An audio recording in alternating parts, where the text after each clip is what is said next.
Good morning. Today is Tuesday, February 4th, 2025. It is 7:32 a.m. in the council chambers at City Hall, 1123 West Lake Street, Sandpoint, Idaho. And this is a regular monthly meeting of the Sandpoint Urban Renewal Agency Board of Commissioners. For the record, I am Chairman Eric Paul presiding. Also present are Commissioners Marilyn Sabella, Kendon Perry, and Jason Welker. Please note that Commissioners Pocoe and Brandenberger are not in attendance via in-person or Zoom. The first item on the agenda is approval of the minutes from our December 3rd, 2024 meeting. I'll entertain a motion to approve the minutes as presented. Motion? Commissioner Welker. Second. You. Second, Commissioner Perry. Is there any discussion? All in favor?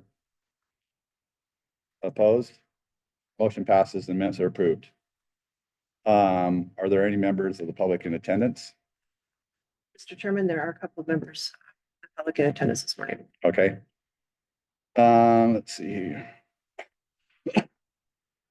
For the members of the public in attendance, there is no general public forum opportunity during the board's business meetings, but the chair may offer comment time on specific agenda items, wrap up presentations, and discussion on each. The city has rules in place for proper decorum during public meetings provided under city code and posted here in council chambers. In summary, comments may not be derogatory in nature against any individual, business, or organization. Comment opportunities are for comments only. Do not ask questions of the board or city staff. Up to 3 minutes will be offered for anyone who wishes to speak. We will now move on to general reports and announcements. Do the commissioners have any questions regarding this month's financial report provided in the meeting packet? Thank you. Are there any general announcements or reports from the board? Mr. Chairman, if you would entertain, I'd just love to, it's been a while, I'd love to just give you a brief update on a few things that are on. You're next. I got this. You're one step ahead of me. This is from the commissioner board. Sure. All right. All right. Now I will yield the floor to Mayor Grimm and the city staff for some updates, reports on downtown parking, Great Northern redevelopment project, and proposed land acquisition for the north end extension of the Sandpoint Dover Community Trail. All right, Mayor Grimm, the floor is yours. Thank you, Mr. Yep. Chairman, board members. Happy New Year. First and foremost, we've got a new title. Holly is here. If you're not aware, Holly is the City of Sandpoint Public Works Director now. Holly. Thrilled. I don't know her background. She's been here, I think, almost going on 5 years. Close to 4 years. 4 years. Holly will be overseeing city engineer, our capital projects, our wastewater, our water, our streets, and also our fiber and waste management as well. So she's got a lot on her plate, and she's proved herself to be very intuitive and right, action oriented. So thrilled to have Holly here. A couple of other things. You'll hear shortly, I guess now, if you're not aware, we did not receive the Christie grant, that second grant for the Great Northern project, which we've invested greatly in design. The ramifications of that, of course, are that you had roughly $6 million allocated as a match to that grant. In light of the fact that the city doesn't have the $23 million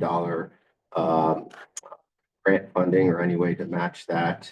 I don't see that project moving forward as it's originally contemplated. However, there are numerous stormwater related benefits and design components of that project that I think are worth exploring. So between Holly and Eric and our engineering team that worked on those plans, we'll try to glean some stormwater related improvements out of that and see what we can't move forward. I'm specifically thinking about the area around the Cox property and Dover Wings. We've got some real drainage issues there, and we need to get that south and then across. Great. So with that, that will inevitably lead to all of us working together to think about that $6 million that you had pledged towards that grant. We'll get some better detail on what the stormwater costs would be on that. You can participate in that. But big picture is we're going to have some opportunity to look at other projects. So what those will be, you'll hear a little bit today about potentially being involved in some portion of a land acquisition with the city. I'm thinking there are a lot of great old projects we could revisit, such as the Baldy corridor, potentially some connectivity from Division to Boyer. Once you get to Boyer, the west side of Boyer south, down along the future Disney facility doesn't have any frontage improvements. That was one that jumped out at me as a great potential project.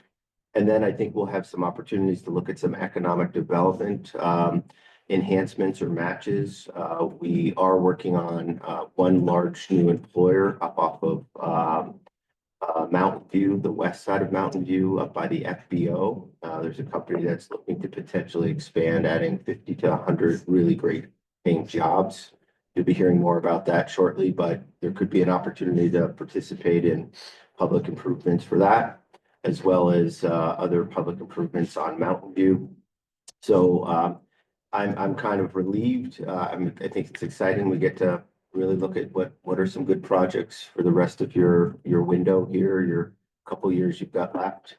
I'll be briefing the council, and I presume we may have maybe a special meeting to look at ideas. Please think about ideas that you think are aligned with the vision of trying to make us a more diverse, economically diverse and more resilient community with these dollars. So moving on, you'll hear a little bit about the downtown parking lot.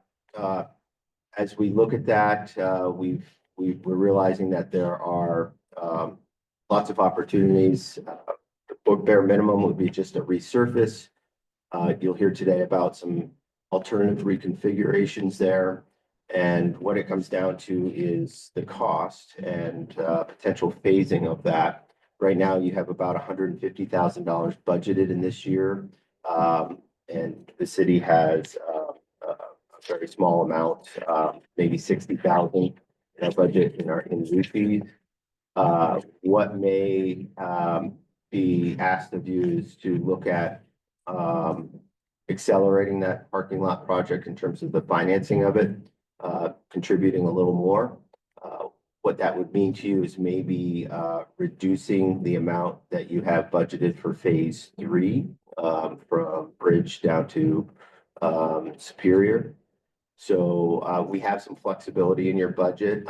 Holly is currently working on, and Eric on that, those bid docs for that design, bridge and down to Superior. I will likely try to combine that with a community development block grant to the Department of Commerce for $500,000. Anyways, that's dynamic, but you'll hear more about that in just a moment. And then finally, as we mentioned, that land acquisition, it's the spur behind Napa and Connexu Health. We'll go into some of those details in a little bit, but thanks. I think it's going to get a little more interesting and dynamic and fun to do some good projects. So that's it, unless you have questions. I have no questions at this point. Sure.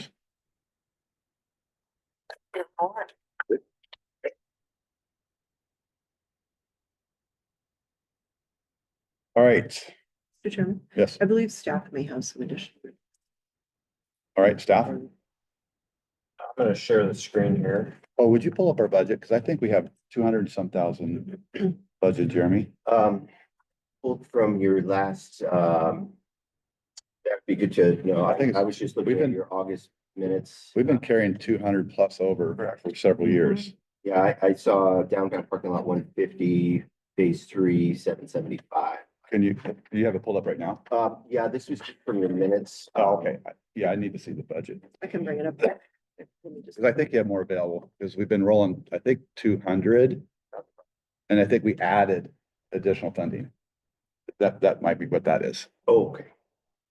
Well, we may need to have a meeting just to go over Yeah, that, just sure. to see what flexibility, really what it comes down to is, as I mentioned, sure, we can rip out the asphalt and redo it, but really getting to it, there are some preferred layouts and arrangements on that, including preparing it for automated turnstiles that could have paid parking down there. Then you throw in lighting, curb, landscaping, things obviously start to add up. Art, yes, art, and we've even looked at a it's just, you've seen the digital paper. It's like a whiteboard down there that would have our meetings, an opportunity to have public awareness, education, engagement. For that, I'll turn it over to staff who probably get more. We'll get back to you on the budget. I think we have a little more available. We don't want to delay progress here this morning. All right, staff. Thanks, Melissa. You still want me to bring that up? No, I'll just send an email out to Jeremy and whoever else needs it.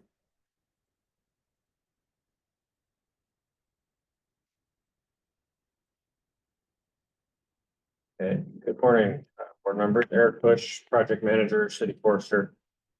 So this is our kind of most recent iteration of downtown parking lot layout. This was put together by Brandon, who's sitting over here to my left. This kind of layout of the project indicates a handful of things.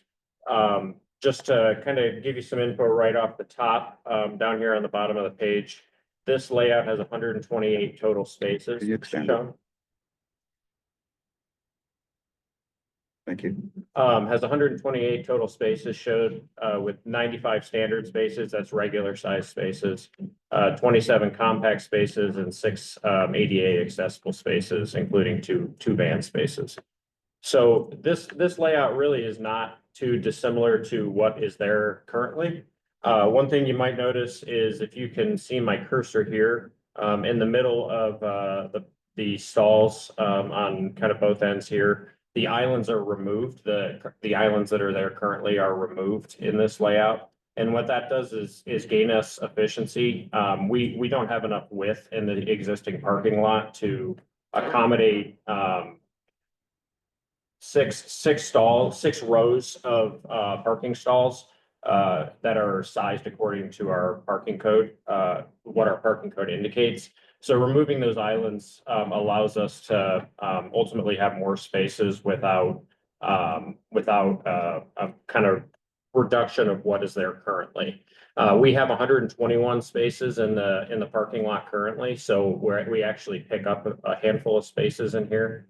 And the part of what is kind of still being determined right now is the ultimate islands on the kind of ends of the stalls here.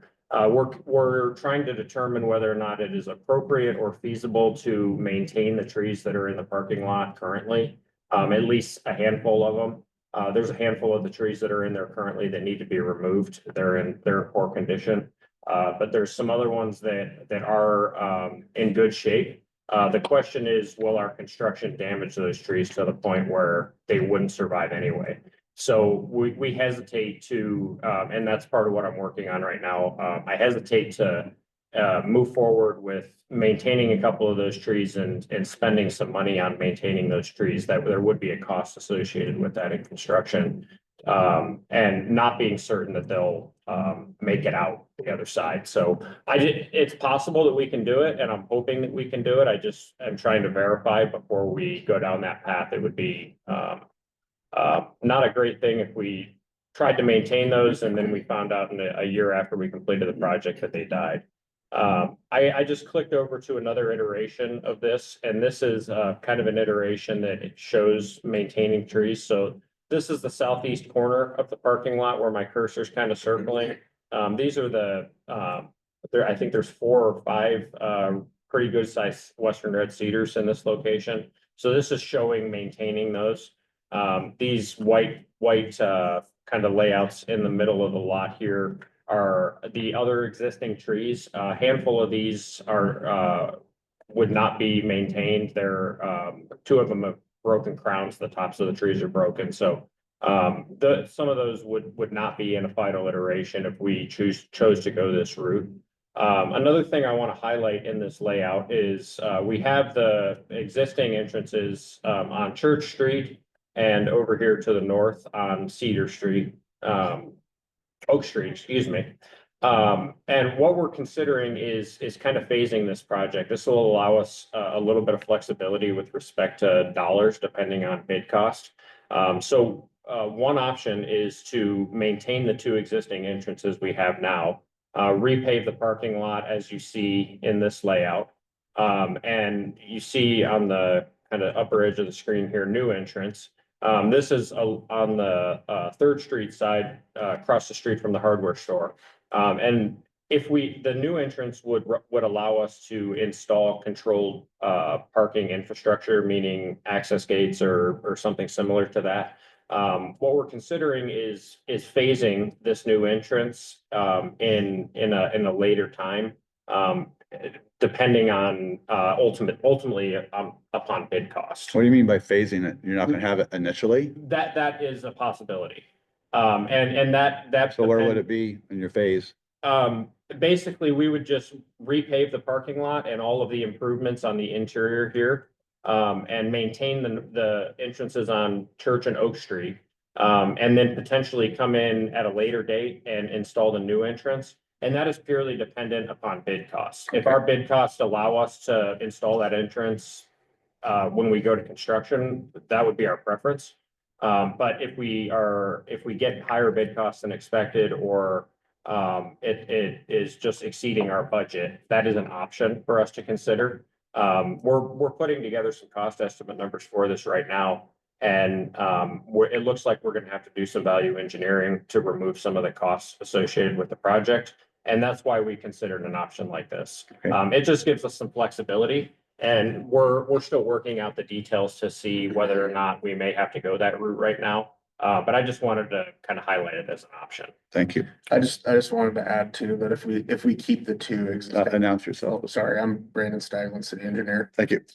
If we keep the two entrances in place, we would have to convert them to, one way in, one way out. With this. Yeah, and go ahead.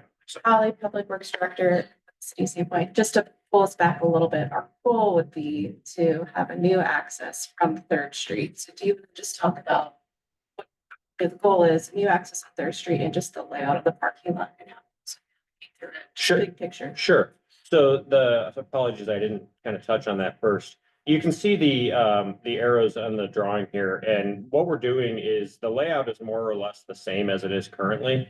But this layout results in kind of one-way drive aisles. So if you're coming in along 3rd Street here, the idea would be that you would come in and then you have to kind of turn right or south when you come in. And then you once you get down to the kind of Church Street side of the parking lot, you can either go back up into the center aisle, level row of stalls, or you could circle to the eastern row of stalls. And then that allows you to basically loop back around. And if you miss a spot in the first stall, you can loop around and go to the kind of second row. That again, it was determined based on width requirements of the parking lot. So to maintain the number of spaces we have in the parking lot, we had to revert the aisles to one-way drive access. If we chose not to do that, if it was two-way, we would have far more compact spaces in the parking lot. That's what's there currently. There's I think about, Brandon, correct me if I'm wrong, if you know the number, about 45 spaces that are currently should be designated compact. Some of them are, and they might have been in the past, and the paint on the asphalt is just. But there would be some tight areas in there, and we're trying to make sure that we're following our code for parking requirements, but two, make it a functional parking lot so it's easy to navigate and get in and out of and around.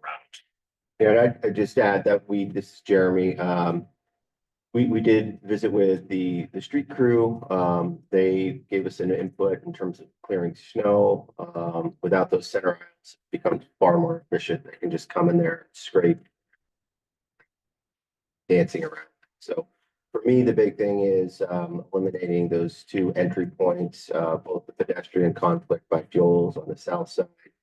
And then, of course, with an automated system, we can away from human powered enforcement, which is very expensive to have people down checking tickets and giving tickets. So been to the Spokane airport. That's sort of what I envision this working as. Take the ticket, pay the ticket. But you don't need. I would actually argue that all of the spaces currently, what we're doing is converting a majority of them to regular size spaces. We don't have them marked as compact spaces, but they're sized. Of course, people just, But the new plan is going to have a mix. yes. Thank you. Jason, you want to speak to the value? Because we do increase the number. Yeah. Jason Welker, Community Planning and Development Director. While the engineering and public works team has been working on design of the new city lot, I've been working at the mayor's direction on a plan to manage city off-street parking more efficiently. I won't go through the whole spiel, but we did a 2022 parking study in the summer and into the fall of 2022 that provided us with extremely valuable data on public parking facility usage. And that the gist of it is that during the peak season, we see occupancy rates at the off-street parking facilities downtown of 97%, meaning out of 505 off-street parking stalls, there's on average 14 available on weekends midday. The on-street parking downtown, we see during that same time period, 545 stalls available, which is about 51% occupancy. So parking management plan, which was recommended through that study and also identified as something in our comprehensive plan in the multimodal chapter. It's actually goal 1A, multimodal transportation, would better allocate demand for spaces from the off-street stalls to the on-street stalls. So old timers would know that we had paid parking downtown into the early 90s. The meters were there. You can see in pictures from as recently as the early 90s, meters along the streets on First Avenue. The city lot was paid from in the 2010s until around 2016 when paid parking was eliminated here. And as a result, we've just got this misallocation of demand. There's all-day free parking currently here. Most of the spots along First, Second, Third, and Fourth Avenues downtown are time limited on the street. So you've got about 90% occupancy midweek in this lot, and it's almost entirely people parking all day to go to their offices or to their employment in the area. So the proposal is for a system of parking passes available to residents and non-residents that could be acquired digitally, preferably. We don't know what technology we'll use in the end. That would depend on who submits proposals for this policy if we do adopt it, and then paid hourly parking for anybody who does not hold a pass. To essentially incentivize people to spread out in the commercial area downtown and find some of that high available street parking that exists out in the area of the hospital, beyond the hospital, more than 3 blocks from downtown, to free up more of these spaces for whom they are intended, which I would assume is customers, people coming to shop downtown, people running into town to do some business who are currently being forced to park on streets several blocks away. So that's kind of the basic idea behind it. We've been doing a lot of public engagement. It's been presented at 2 city commissions right now. We're bringing the updated draft back to planning and zoning tonight. Then next week it will go to the Pedestrian Bicycle Committee, the Parks and Rec Commission, hopefully for a presentation and a discussion in early March to the City Council for the consideration of a parking management plan. So any questions about that, feel free to ask. Jason, if you monetize off-street parking, what kind of revenue stream? Oh, yeah, that was the mayor's question. Was in our study of this, I worked with Brandon, we came up with some estimates of what the actual cost to the city of keeping off-street parking is, of providing off-street parking. Of course, nothing's free. This is extremely viable real estate. There are actual monetary costs that go into maintenance, crack sealing, asphalt repair, plowing, restriping occasionally. And as we know right now, we're facing the cost of actually resurfacing this parking lot. So if you amortize that over the 20 years that parking facility should be every 20 years or so repaved, we're looking at around $575 annually per parking stall that the city maintains off-street. So we have 505 off-street parking stalls. That's close to $300,000. Not to say that that's coming out of our tax revenues to maintain that, but if we're not maintaining that, that's deferred. And once every 10, 15, 20 years, we're going to see this, $500,000, $1 million project that gets, hoisted on taxpayers. So that the real cost to the city is close to $300,000 to provide off-street parking. But currently, that's not being borne by the user groups themselves.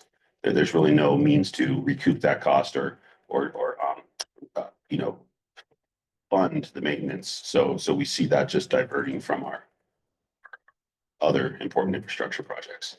So the goal here is just to allow those who aren't necessarily paying for the maintenance of this infrastructure the opportunity to help do so through paid parking.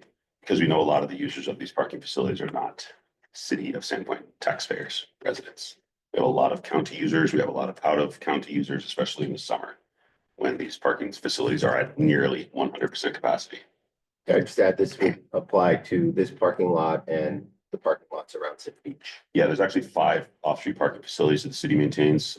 As described in our parking study, the city lot, the Sand Creek lot, which is Gunnings Alley, that contains 30 or 32 parking stalls that are basically used by business owners down there.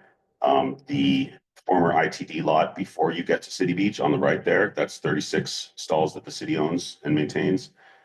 The RV parking lot before the RV park, there's 20 or so stalls there. The main City Beach lot, Dock Street, and then the Pondere Bay Trail lot. So those lots where the RV park is, that's been scraped. What's that about? There's Lift station. there's a lift station going in right now. Oh, okay. Sure. That's gonna couple parking spots. I don't know. Yeah, Okay. we've lost 6 in that. Okay. But All we right, sorry. We intend to Okay. refurbish that. Thank you. I didn't know what was going on there. Okay, thank you. That's where we're at. I think not to belabor this, but we should get together, look at your budget, maybe Mr. Chairman, you and I and Sarah, finance director from the city, and sir, some clarity on once we get some of these initial estimates in to do this work. Sure. I'll come back to you. Yeah. I do have a question of Eric. So we've already spent money from urban renewal. So that money, how well spent is it? Because now we've shifted again. Because we were going to start construction this fall or past fall, and we've spent money getting up to that point, your time, staff time, right? That we didn't necessarily pay for outside of our budget. And then we were going to start this spring. Now it seems like we're on hold again. So help me understand your process. Sure, Because and I don't I- like wasting your time, our money and time. So some focus here. Absolutely, I agree. So as far as the money we've already spent, with respect to, engineering consulting fees, we kind of made the decision to pivot and bring the rest of that design in-house. What that means is the money we expended with, the consultant engineer was not wasted by any means. It was, that allowed Brandon to kind of pick this up, from the point it was at when we received, documents from them and move it on to the phase we see here.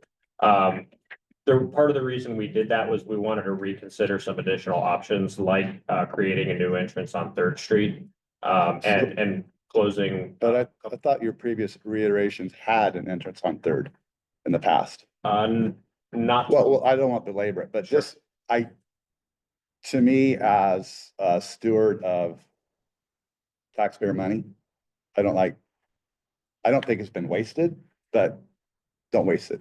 Because that is a limited resource for downtown especially. You know, We spent, Mr. Chairman, we spent about, I believe, about 16,000 on out of pocket actual dollars. And we had this discussion internally, and that's why we've had Brandon do this continuation work as these iterations come through. As of right now, Holly is prepared to at least get this out so we could do this before Lost in the 50s. So this is, I told her this is our number 2 priority after the wastewater plant. And she is, from what I've heard so far, there are no conflicts with that. We just need to, confirm the dollars available and break it into phases if those I'll get dollars are that short. dollar amount too. So we are planning to do this spring. Okay, thanks. And if I may, I'd like to just kind of follow up on Mayor Grimm's point there. Our intention and kind of schedule moving forward between now and Lost in the 50s is we intend to keep refining this, get it a little bit closer to a bid ready set of drawings. over the next couple weeks and present it to city council at their February 19th meeting. Shortly thereafter going out to bid. So our intention would be to get a contractor on board by I'd say mid-April or so, for construction to commence and be complete prior to Boston the 50s this spring. So it's a 30-day project? For construction? Yeah. Yeah, it'd be quite a bit less than that, actually. Would be our hope. Good luck. Thank you. Thank you. I'm not a contractor. We did a similar project at Traverse Park last October, and it took about 7 days of construction, I believe, from tearing out the asphalt to redoing the subgrade. Okay. It was a full overhaul of that parking lot. Okay. Yeah, I've done quite a number of projects similar to these, and with respect to kind of demolition and replacement, most contractors that we would work with are geared up and have plenty of equipment to really make this transform in a very short period of time. Okay, thank you. All right, next item is, Mr. Chair. Just wanted to check with staff to see if there was any additional information that the mayor or anyone wanted to provide on the Sandpoint Dover Community Trail Extension. we're moving to Great Northern now. I think we're on number 4 now. Okay. Yep. Thank you. Report update on Great Northern. I think, go ahead, Eric, you're kind of the lead on this. So. I was kind of just following up on what Mayor Grimm mentioned at the beginning of the meeting. We are working on figuring out what our next steps are. So we've been working with JUB, our consulting engineer, on the project to figure out what our options are, what pieces and components of the project we can move forward on now that are in ultimate service of the future Great Northern realignment. Obviously, we don't have the funding to do the whole project, unfortunately. But there are components, stormwater primarily, as Mayor Grimm indicated, that we're gonna try and make some improvements on with the funds that we do have currently. So we've got our working our different options and considering what will give us the most benefit with the dollars we do have. There's a lot of considerations with respect to that, being a good neighbor to the private property owners and BNSF that owns the right of way to the west of Great Northern. So we're trying to make sure we're fluid and flexible to still make some positive improvements in the area, even without the full dollar amount required to finish the project. And I'm happy to answer any questions if anybody would like more detail. Seems like it's in a state of flux right now, so I don't have any questions, commissioners. And moving forward, we will provide updates, of course, when we determine what our path is. Yeah, we have, as your district expires in 2029, we have a couple of years to reconfigure this. We could spend maybe about $1,600,000 on that Great Northern design, which is a lot of money. Yep. But I don't see any feasible way for the city to proceed with that because we don't have money to put into that. Thank you, Jeremy. Next, under reports and announcements, proposed land acquisition for the north end extension of the Sandpoint Dover Community Trail. Someone pull up the map, share that with the RAA, the Northern District layer turned. Give me 1 second. So starting back many years ago, the city engaged with the railroad about potential purchase acquisition of that land. I think we're all familiar, behind Napa, behind the hotel, going up to the north. Last January, I get an email from the railroad saying, "Hey, we haven't heard back from you. Are you still interested?" I said, "Yes, absolutely. What's the process?" Over the last year, we worked through an appraisal. That appraisal came back. I don't have a copy of it. It's in our council packet last week. We can get that for you. Appraisal came back. We did the appraisal. I took that and provided it to the railroad and said, Well, it's unique. It's to some degree, encumbered or stranded. So I offered them quite a discount from that. They came back. The appraisal was almost 700,000, I believe, 740. I think my initial offer was in the 500s. They came back saying you need to offer more. How about this? That was in the 600s. So the city has a vision of park extension of this area. We collect development impact fees. One of the fees in that category we collect are parkland expansion fees. We can only spend these dollars on parkland expansion. The thinking is as we grow, we need to add parkland so our parks don't become overcrowded. So the thought, if you could just zoom in a little more, whoever's, thanks, Eric. The thought is this would be an extension of the Bay Trail. It's quite wide, so it would be Zoom in more, please. it would be what we call a linear park. Thank you. And the interesting part is if you go just a little bit further north here, Eric, you'll see, there you go, your revenue allocation area starts to cover a portion of that. And can I point something out? Go ahead. Mayor? The property in question is this right of way that runs all the way down to Yep. Larch Street. You can see the eastern half of it is not within the revenue allocation Yep. area. But once it starts to dogleg left, it also includes this large rectangle of land right here. So an opportunity, these are all the Milltown low income housing here.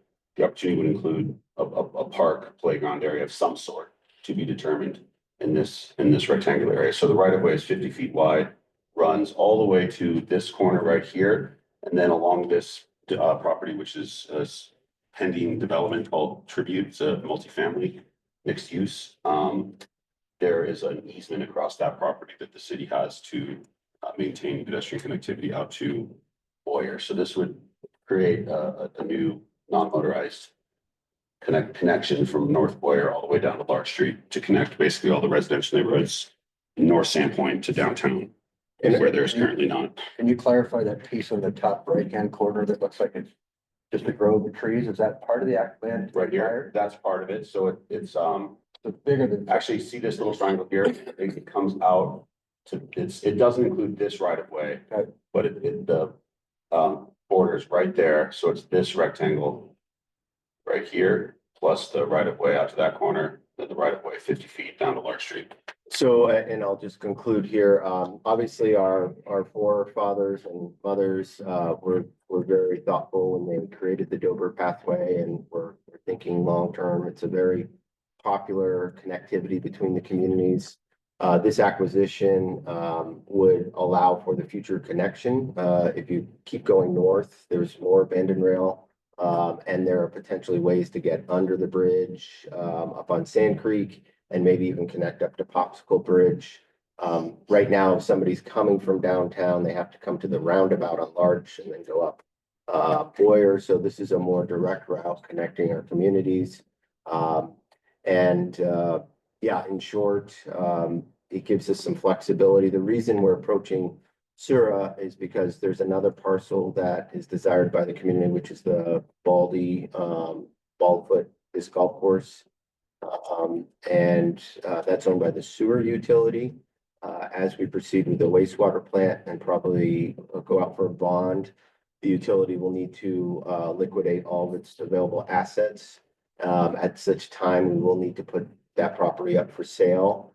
We continue to collect these park impact fees that have to go for parkland expansion. So the thought is that by bringing Sura in as a partner on this, those dollars would go further, maybe making the acquisition of that Baldfoot or Baldy property a possibility with those park impact fees. So just trying to get our dollars to go further. And I will point out finally that all those apartments, some of them are market rate, by the way, have paid into that park impact fee. And we've never created any parks near where we've seen a lot of population growth. So it is in good faith to actually put those dollars to work near where the population has grown. So with that, any questions? I would imagine we discussed this at the city council. We had some public comment at our last meeting. We'll continue to discuss it. I expect to be I hope to be presenting the railroad with an offer sometime in the next month or so and can revisit you. And probably ask you to make a formal action specific to the price, contribution amount or the participation amount. So, for clarification, as you work through this, city staff is we're gonna have to verify the legal description. Because if the right of way from Larch north, if you will, to the bend, if our legal description goes right to the right of way, we can't play on the other side of that. So then that would potentially exclude a portion of the north-south until you get to the bend that fully fits within our Renewal RAA. So as you process this, we're gonna have to probably have a survey done or verification of that legal description. Does this make sense? Yep. So specifically Larch up to where you can definitely see that it fits within the RAA. Yeah, Mr. Chairman, I'm not even, we'll have to get that close. I'm really just thinking this portion that. Oh. Oh, okay. So it's not the north-south up to that. You're No, looking at, no. That I think is quite questionable in terms of. so then this, it's just allocating how much of the appraised amount is Yep. relevant to that spot. Okay, thank you for the And clarification. you will hear people, we heard, no one's gonna do anything with it. But I will point, Eric, zoom down just a little bit. I will point out that, if this hotel were ever demolished or expanded, certainly, valuable property. Same, you could put, for 100 cars parked in this area. It is a valuable piece and developable piece of property. If you hear otherwise. Workforce housing, converted to workforce housing. Got it. All right, so it's just that northern bend piece, to be clear. Okay, thank you. That was important. All right, commissioners, do you have any further question on the north end extension of the Dover Community or Sandpoint Dover Community Trail? Jason Kennen?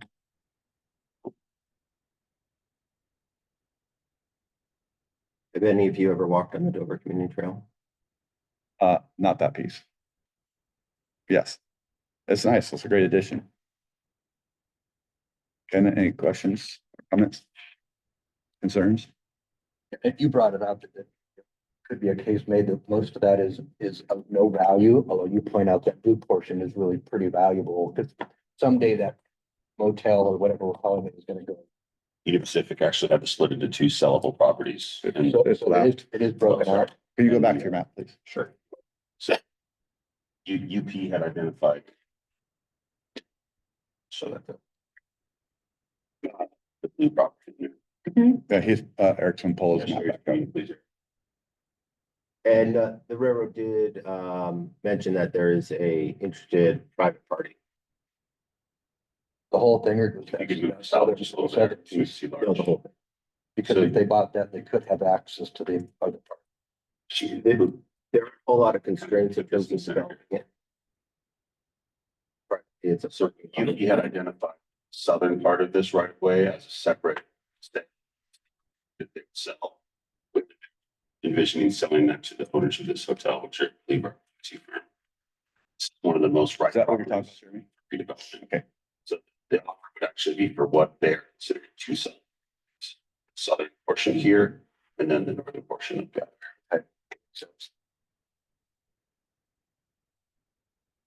So we will get back to you with more details. Just wanted to brief you on that thought. And Appreciate it really just came up in the last month or so because expressed some council members expressed a strong desire to make those park go as far as possible and really saw a lot of value in trying to.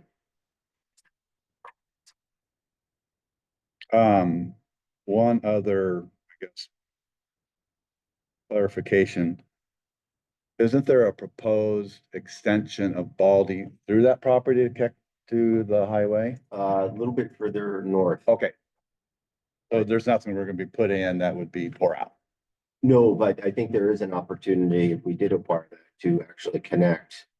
It's actually good to have Yep. over, do that with bollards or something. You could Oh, sure. potentially have better connectivity to. Okay, thank you. Or emergency. Okay. Any further questions of staff on the Sandpoint Dover Community Trail and extension? Thank you, everybody. Old unfinished business. We have an invoice that we received from Sarah. It was on the agenda in December. Or November, one of those months, we tabled it for clarification. I believe we received our clarification at some point. And we'll have it on the agenda to approve. Eric wasn't here to present. So it's on the table to approve for 51,827, 826.47. Motion. Move.